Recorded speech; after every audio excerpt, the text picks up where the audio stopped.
मेरे सुकून आप सभी का स्वागत है आप सभी का यूट्यूब चैनल साहिल संघर्ष स्टडी में। आज के क्लास में करने वाले हैं जो आपका माँ अध्याय 3 नंबर है। वर्णिका बुक का आपका अध्याय नंबर कितना है? 3 है। जो माँ आपका एक क्या है, कहानी है, जिसको लेखक कौन है, इस माँ कहानी को लिखा है कौन, रचना कौन किया है, तो इसको किया है ईश्वर पेटलीकर। इसका आज माँ जो आपका अध्याय 3 है, इसका हम आज के क्लास में ऑब्जेक्टिव साथ में आपको प्लस सब्जेक्टिव ही कंप्लीट करने वाले हैं।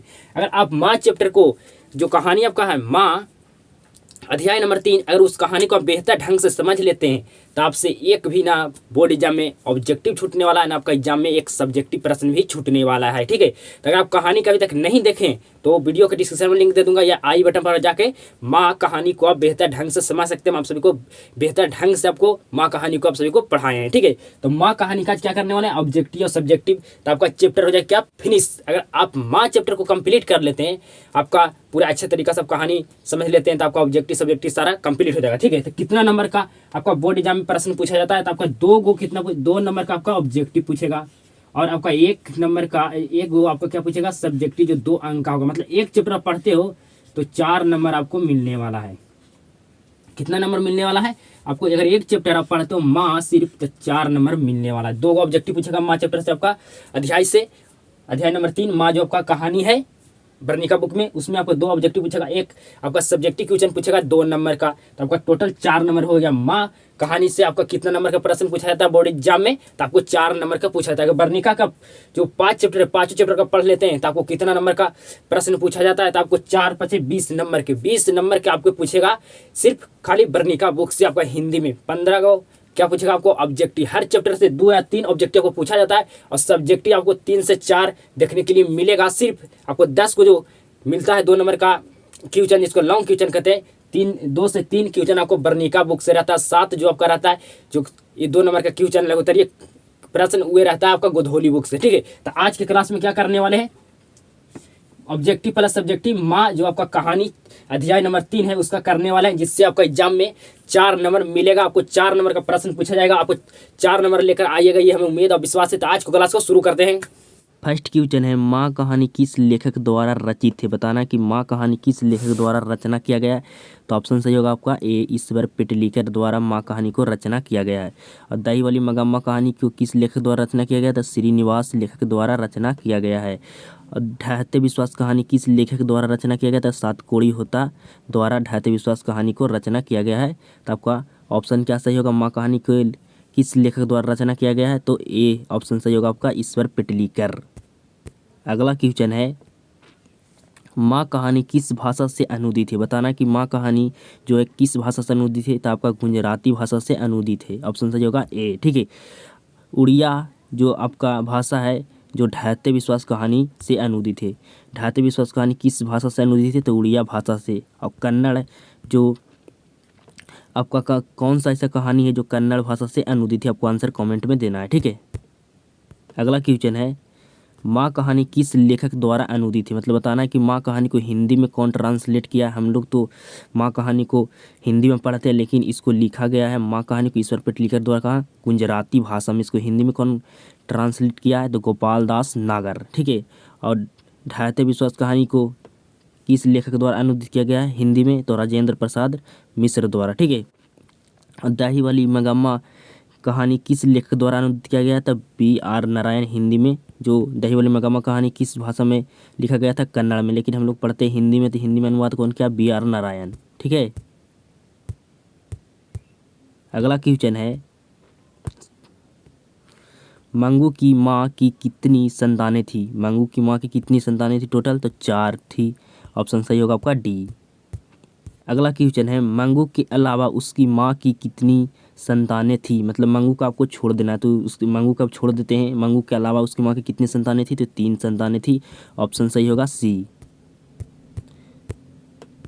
अगला क्वेश्चन है, माँ कहानी का मुख्य पात्र कौन है? बताना है माँ जो कहानी है इसमें मुख्य पात्र कौन है? तो मंगू है। ऑप्शन सही होगा सी।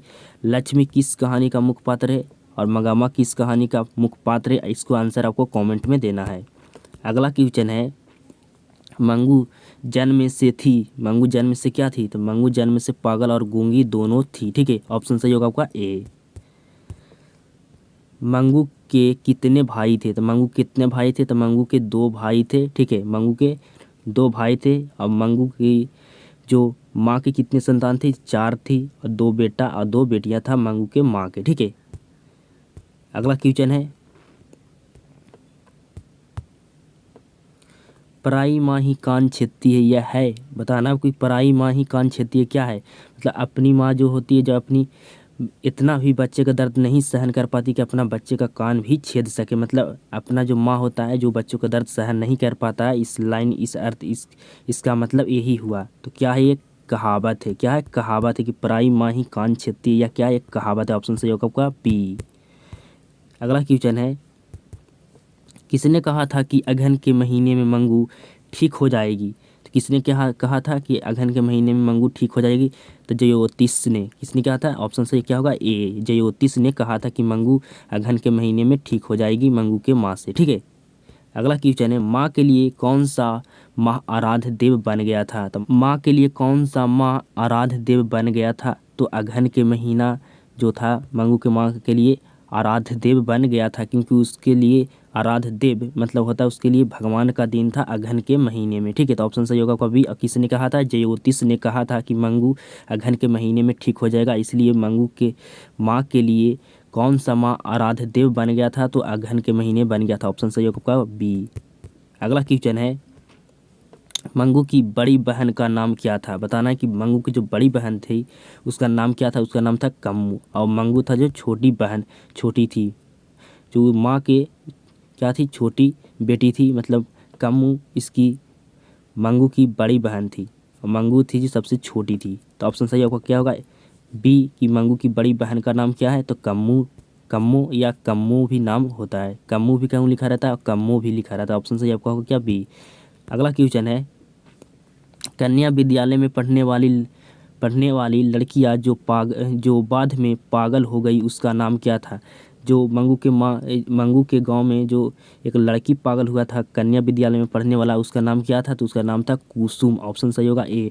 क्या मंगू ठीक हो पाई थी? आपको आंसर कमेंट में देना है।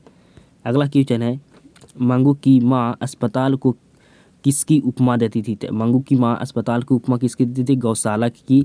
अस्पताल में बिल्कुल अच्छे तरह से व्यवस्था है, लेकिन अच्छे तरह से ख्याल नहीं रखा जाता है। मतलब गाय जिस गौशाला जैसा होता है ना, कि उसको अच्छे तरीक़ा से टाइम पर उसको खाना नहीं दिया जाता है, टाइम पर ही में पानी नहीं दिया जाता है, टाइम पर उसको नहलाया नहीं जाता है। मतलब वे जो मंगू की माँ थी जो अस्पताल को किसकी उपमा देती थी? गौशाला की उपमा देती थी। ऑप्शन सही आपका बी। अगला क्वेश्चन है, ईश्वर पिटलीकर किस भाषा के कथाकार है, लेखक है? मतलब बताना आपको कि ईश्वर पिटलीकर किस भाषा के कथाकार है? तो आपका गुजराती भाषा के क्या है? ईश्वर पिटलीकर फेमस कथाकार है।